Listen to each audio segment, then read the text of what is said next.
Jivana, de quoi ça parle? C'est l'histoire d'une jeune fille, enfin d'une jeune fée, mais on n'est pas sur des fées mignonnes, genre fées clochettes qui naissent par magie dans des roses. On a un côté beaucoup plus animal.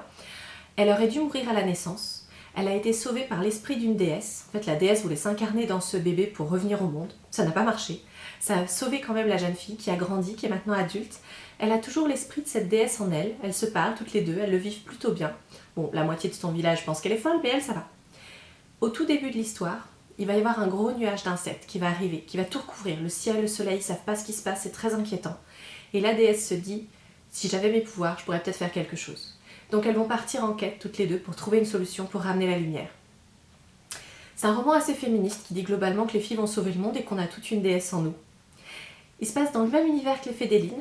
C'est d'une suite indépendante. On peut commencer par celui-ci. Ça se passe 20 ans après le tome 4.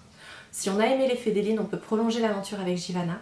Si on ne connaît pas les Fée-d'Éline et qu'on a envie de commencer cette histoire-là, mais sans forcément se lancer dans une saga longue pour commencer, on peut lire Jivana en premier et lire les Fée-d'Éline comme une préquelle.